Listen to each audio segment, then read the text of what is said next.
After decades of not doing its job, Congress is now trying to take back power from the executive branch through the court system. Blaze senior politics editor Chris Bedford wrote about this in his latest Beltway brief, and he joins us now. So, Chris, how are Democrats trying to use Congress now and the courts to go after Trump? Well, it's been an interesting and ironic story to see Congress trying to suddenly curtail, or Democrats trying to suddenly curtail the power of the executive. This has not been something they've been interested in doing. Matt and I's mutual friend, the late, great Michael Uhlman, talked at length about this during his career, about the complete decline over the last 50 years of actual real oversight by Congress, the surrendering of their authority. I mean, the founders set up this system expecting people to be jealous of their power, but actually the Congress has been tempted more by television cameras and fundraising and hanging out with rich people and insider trading. And they're not that really jealous of the power of the executive. And you know what? We're just going to find out a little bit more of why. It's because the executive has been doing what Democrats want, regardless of who is in the White House. And it's been that way for decades. That's why you see Joe Biden trying to name people career civil servants as opposed to political nominees when he's on his way out the door. That's why you see Democrats flipping out about people losing their jobs. That's why where I live and the county next to me and the county next to that and the county next to that are all on the watch list for trans bathrooms and trans pornography in children's elementary schools. These are Democrat-run cities here in Washington, D.C., and it's all because the civil service is essentially on their side. Now, having surrendered their power to the executive, knowing that it's going to just continuously do what they want, Democrats are now really putting separation of powers in danger. You keep on hearing them scream, it's a constitutional crisis. What the actual crisis, if there is one, and it's not there yet, is that they're with Democrat backing, Democrat judges, and Democrat districts. District judges are now going there and saying the executive branch of the U.S. government is not allowed to run the executive branch. I mean, you've literally got a judge in Manhattan issuing an order that political appointees do not have access to information in their own department. Now, who does have access to that information, if not the people who run it? It's a complete rebellion against the power of the presidency. It's a complete overreach by judiciary. It's absolutely lawless, and it threatens the actual separation of powers were any of it to go through. You know, most of these cases are going to get knocked down. Once they get to Supreme Court, John Roberts, Chief Justice, for all of his flaws, does have a strong opinion of executive authority. He's going to err with the White House on a lot of these things. But here's one of the issues that the White House has. The Supreme Court is not going to make a ruling that judges can't make these as nationwide bans. They can't just control the executive with a written order from Hawaii unless the Trump administration loses one of its cases on the merits. So, for example, let's say Trump says dogs are now cats. Supreme Court says that's true, bounce it back to the lower courts, it's over. That's the only question that's considered. But if the Supreme Court says, actually, dogs are not cats, that's not true. But the Hawaiian judge that signed the order putting the ban on him, you're not allowed to do that for anyone except for the people represented specifically in your suits. Nationwide injunctions are not a real thing. They are invented, but for lawfare purposes, they're invented by the administrative state. And, this is something the Democrats actually agree with, because when you saw a Texas judge rule against abortion pills and issue a nationwide injunction, they were like, ignore it. Completely ignore it. He has no power to do that. And you know what? He actually probably didn't. They had a legal case there. But that has been forgotten in the age of Trump. And that's what's setting us up for where we are right now. Chris, so glad you mentioned the late, great Michael Uhlman, gentleman, scholar, PhD, lawyer, worked in the Reagan administration, was the first guy in the transition team to ask Clarence Thomas if he'd ever thought about being a Supreme Court justice. The man, he's a legend. Guys like that knew what they were talking about when they talked about separation of powers at an intellectual and a practical level. So let's drill into this a little bit. Let's nerd out a little bit here. I think if Jill will let me. Let me tell a story. A story from the before times when a young Matthew Peterson long time ago. went to Congress before Trump, in the before times, before Trump appeared on the scene. And I went to this event with a bunch of people we both know, and it was a meeting of congressional muckety-muck, so a lot of key staffers from some of the more powerful people in Congress.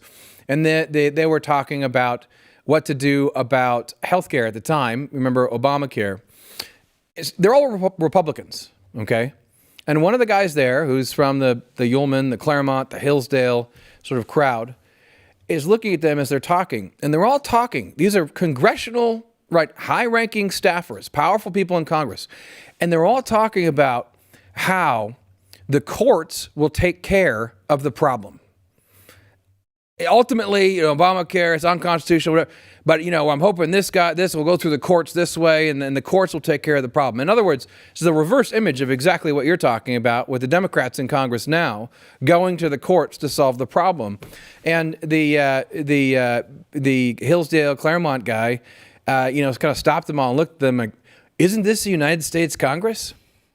What if you use the power of Congress to pass a frickin' law? God forbid, right?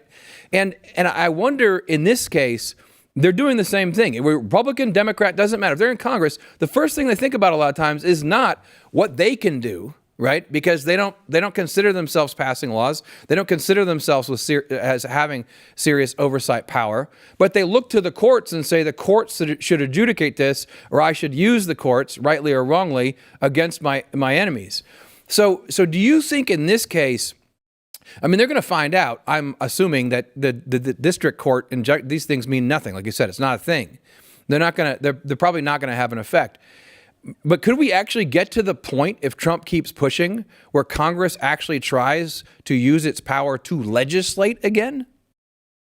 Wouldn't that be interesting? They're afraid of even the process. They're afraid of having votes. They're afraid of talking about anything that's just not already been decided. They're afraid of hard questions, to your point. I guarantee you that if there was a time machine and Republicans thought that Roe v. Wade was ever actually going to get repealed, they would not have confirmed Brett Kavanaugh. They came out for him, claiming, they go to the marches, they say this, but even when they say they want to fight in the courts, the reality is they don't want to fight at all. Republicans generally treat their majority like a shiny trophy that they want to put on their mantle and protect at all costs. Don't let the kids touch it. Don't let the wife touch it. And Democrats usually use their majority and say, we're going to lose this, but we're going to change the country forever. And that's going to be our actual mark on history. They're willing to push through on that. But listen, if Democrats themselves use the power of the purse and are actually willing to do these sorts of things, and that might be a healthy thing for the Republic in general, at least as far as the civics course goes, and it could actually activate some kind of jealousy in Congress. But here's the issue, and Ullman talked about this a great deal, is they've forgotten how. I know it seems strange in the age of the internet. You look at these ancient civilizations and say, how could we forget knowledge? But we forget it every day, especially in Washington, D.C. Really, in the last couple of years of media, it seems like people forget things week to week, major events that seems to be important are completely put in the background. And a lot of Congress has forgotten how to legislate. Some of the things you would actually need to do to reassert Congress, and this is something that conservatives have stupidly been appalled at previously, double its budget. Make it so congressmen actually have a decent salary. They have to maintain 2 different houses. They have to do all these things. And here's the thing that drives them crazy and makes them corrupt. They hang out with rich people all day, every day. They're the only people, them and reporters, who hang out with folks who are that far out of their class regularly. You don't see that anywhere else. And increase the staff budgets dramatically. Don't be sending money back to Treasury and issue a press release, look at how fiscally conservative I am. You need 40 and 50 and 60-year-old people in your office who are absolute experts in their field. You don't want them on K Street lobbying against the U.S. people. You don't want them making all the money that pays for all the mansions in McLean out there. So you need to pay them a decent wage, make it respectable, have them come in here and do battle with the administrative state. If you start to get a Congress that's serious like that and is willing to say, all right, I know you're yelling at the street Tea Party, but I need really talented people. I need to retain them. I need to fight the federal government. I need to relearn these skills. It is written down. It is in books. Some of the most effective staffers, some of whom we know, I go to their house and they're reading 100-year-old books on the operations of the U.S. Senate because these are actually tools that can be used. The groups over at Conservative Partnership Institute, Jim the Mintz Group, teach courses on how to use things that are completely forgotten by the U.S. Senate and the U.S. House of Representatives, different parliamentary tools.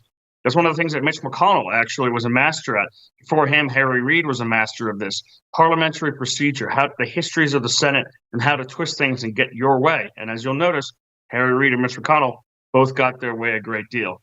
So if you can get the Congress to begin to do that again, and there have been some positive signs, well, that'd be a great step.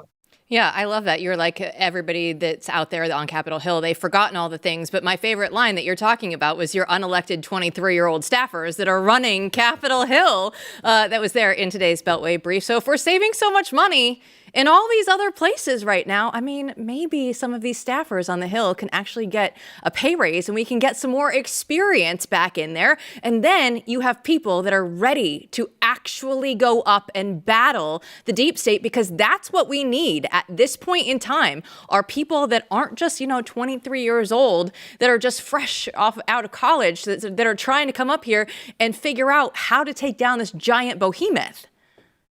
Flashing their staff IDs at local bars like it's going to get them some kind of favor, that they're somehow special. It's so cringeworthy. I used to bounce in Washington, D.C. down in Georgetown, and I saw some pretty wild stuff, the high up opinions these young staffers have of themselves. But yeah, you need that experience. Make congressional jobs respectable again, because the spending problem is not in those salaries. The spending problem is in the administrative state. The spending problem is in the deep state. That's where you need the experienced people who are willing to put their lives out there and go after it. Yeah, before we let you go, Pete Hegseth was out there talking today, and he was just going out there and saying, there's still the Pentagon, there's still going to be the deep state. We're going to try and stop this war between Ukraine and Russia. But we know that money is still going to figure out some way to flow through, Bedford. We know it's going to happen, right? And what's sick and what's been exposed more over the past couple of years is that the people who've been paying all this money, the people who claim we must fight for democracy, and anyone who questions it's a tool of Putin, they never thought that Ukraine was going to win this war. It was considered unwinnable by Boris Johnson, Lloyd Austin, Joe Biden. People didn't expect that. They looked at this, and you see this, Lindsey Graham's actually crazy enough to say it out loud. They looked at this as a way to beat up Russia, to bleed Russia.